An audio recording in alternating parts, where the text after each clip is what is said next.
தெய்வத்தின் குரல் 4ஆம் பாகம். குருகுலம் கட்டிகாஸ்தானம். பூர்வகால கலைகளும் சயன்ஸ்களும். இப்படி போக போக உபாசனா மார்க்கம்தான் வித்யை என்பதும் விரிவடைந்து இப்போது நாம் சொல்கிற அர்த்தத்தில் அநேக ஆர்ட்ஸ்களும் சயன்ஸ்களும் ஏற்பட்டு இவையும் வித்யை என்று பெயர் பெற்று குருகுலங்களில் கற்பிக்கப்படலாயின.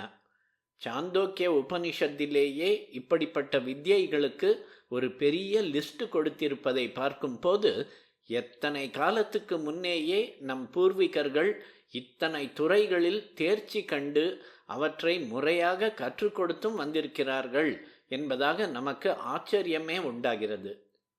அநேக வித்யைகளை கற்றும் ஆத்ம ஞானத்துக்கு அபியாசம் பண்ணாததால் நிறைவு காணாமல் ஏதோ ஒரு ஏக்கம் பிடித்து கிளேஷப்பட்டு கொண்டிருந்த நாரதர் தாம் படித்த வித்யைகளின் பெயர்களை சனத்குமாரரிடம் சொல்வதாக அந்த உபனிஷத்தில் வருகிறது. 4 வேதங்கள், 5வது வேதமாக நாரதர் சொல்கிற இதிகாச புராணங்கள் ஆகியவற்றோடு வேதங்களின் வேதம் என்று அவர் குறிப்பிடும் வியாக்கரணம், பித்ரியம் என்பதாக பித்ரு கர்மாக்களை பற்றிய கல்பம், ராசி என்பதான கணித சாஸ்திரம், தெய்வம் என்னும் ஷகுன சாஸ்திரம், நிதி என்கிற பொருளாதார சாஸ்திரம், வாக்கோ வாக்கியம் என்கிற தர்க்கசாஸ்திரம், ஏகாயனம் என்கிற ராஜநீதி, தேவ வித்யா என்பதான நிருக்தம், அதாவது வேதத்தின் அக்ஷரங்களுக்கு அர்த்தம் சொல்கிற எட்டிமாலஜி, பிரம்ம வித்யா, வேதாந்தம் பூராவுக்கும் ஏற்பட்டுள்ள பிரம்ம வித்யா என்ற பேர் இந்த இடத்தில் வேத மந்திர சப்தங்களை வலுவர நிர்ணயித்து தரும் சிக்ஷா சாஸ்திரம் என்ற ஃபொனட்டிக்ஸை மட்டும் குறிக்கும்.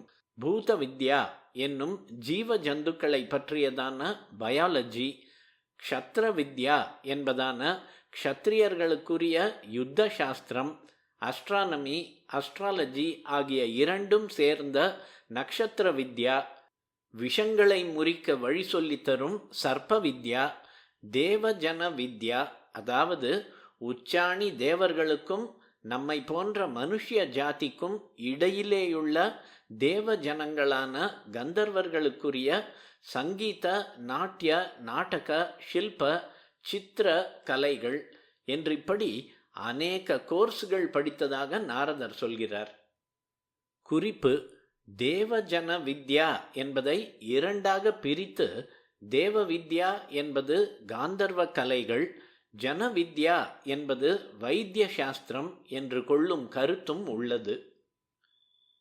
நாரதர் மகா மேதை பொருந்தியவர். அதனால் அவரால் இத்தனை படிக்க முடிந்தது.